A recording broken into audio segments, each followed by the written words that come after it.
Yo, what it do, everybody? So today we're going to talk about Stellar Blade, and I want to talk about the game as a whole.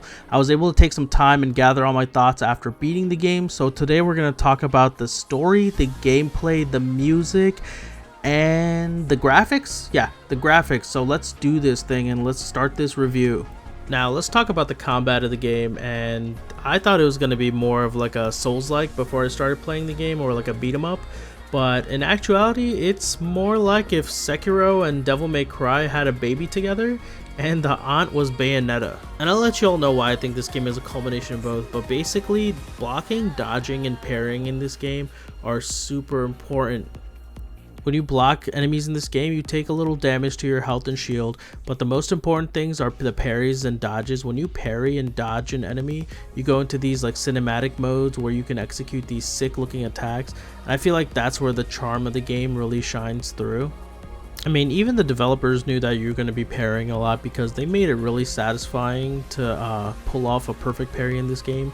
There's this like clink noise that happens and everything slows down, and the haptic feedback on your controller starts going crazy, and it feels insane. It feels like you're actually doing the parry move. I think the only other game that was able to successfully make me feel like that was probably Sekiro, and I didn't really play a lot of Sekiro, but the little bit I did feel, I can definitely compare it to the parrying mechanic in this game for sure.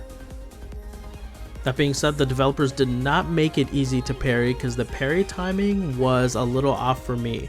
Some of the enemies are gonna be throwing out lots of attacks, and their attacks are gonna be coming super fast, so if your parry timing is off, you're definitely gonna get whacked, and I got whacked a lot of times while I was playing this game.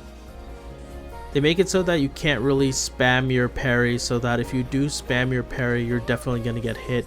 But the good thing is, if you can pull off a successful parry or a successful dodge, then you can use one of the skills from your skill tree. And man, Eve has a huge skill tree. You have skills for dodging, you have skills for attacks. There's this special skill that you have that I really like, and it's this almost devil trigger like skill where all your abilities are enhanced, and I just love using that. I don't want to say more about it because it'll definitely spoil some of the game for sure. Now, along with her slew of skills and abilities and such, Eve also gets this sick ass looking railgun, and you can use the railgun to shoot and throw rockets, and even has this like railgun beam. That's my favorite thing to use. I usually use the railgun on smaller enemies, but you can definitely use them on bosses and stuff. One of the mistakes I made, and this is a rookie mistake on my part, is that I never collected these things called exospines. Now, the developers gave the player a lot of resources to play the game however they want, whether you want to use the railgun, whether you want to use the blade, you know, you have long range attacks, short range attacks, and the players can play the game however they want and customize Eve in a way where their play style does damage or fits the game. But you have to collect these things called exospines that let you kind of upgrade your character. I, on the other hand, didn't do that. I blitzed through the story not knowing that I needed these exospines, and then later on, near endgame, is where I was struggling super hard. And the reason why I was struggling super hard, because you definitely get like a skill check near the end of the game where the difficulty spikes up, and if you don't have certain exospines to support the way you fight, like for example, near the end game, I was fighting close up and doing a lot of combos, but I didn't have a combo exospine, so the damage I was outputting wasn't nearly as enough, and I found myself restarting the game a lot, if you know what I mean.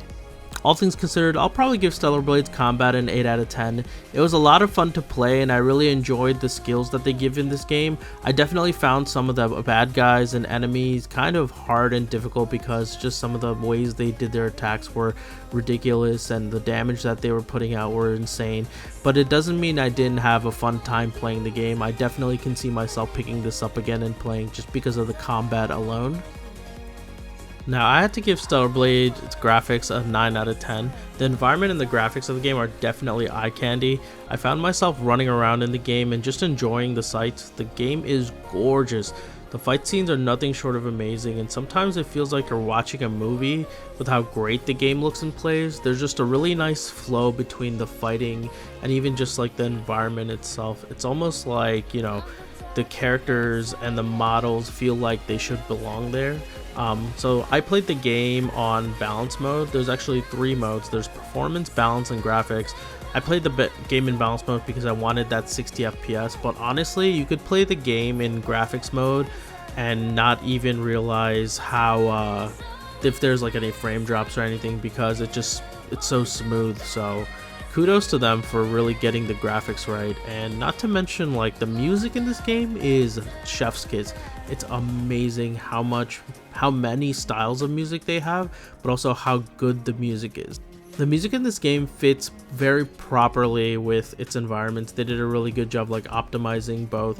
You know, you don't ever feel like, oh, the music isn't appropriate for this certain situation. There is a boss fight. There's a couple boss fights where the music changes and it goes from like that Nier Automata type of music to something like Baby Punk or like, you know, Blackpink or something, where they have, it's like K-poppy, and you know what, it oddly enough it still works really well together. I didn't have any problems listening to the music. As a matter of fact, I've added some of the music to my game playlist and I've been listening to it very regularly, so kudos to them for getting the music right. It definitely a 10 out of 10. I enjoyed the music. I love it, and I recommend, even if you haven't played this game, to definitely try the music and check out the soundtrack. It's incredible. Now, I'm going to give Stellar Blade's story an 8 out of 10. It might be just because this is a new IP and the story does feel fresh, although very similar to Nier Automata, but Stellar Blade does a really good job of standing out on its own. The characters are lively, they have their own agendas and background. I did find myself being invested in certain side characters and wondering how they ended up in the world as they did, but I'm really interested to see where their story goes from here. Stellar Blade does a great job setting up the sequel, and yes, there's definitely going to be a sequel because the ending of this game is a doozy. Now, the real question is, do I like Stellar Blade? And the answer is yes. Yes, I do very much. I love playing this game, and I'm saying this because it's genuine. The gameplay is solid, the graphics are beautiful, the music is amazing, and the story is not that bad. Now, I want to say that the game does have its issues. There are times where the battles just feel like they're dragging out.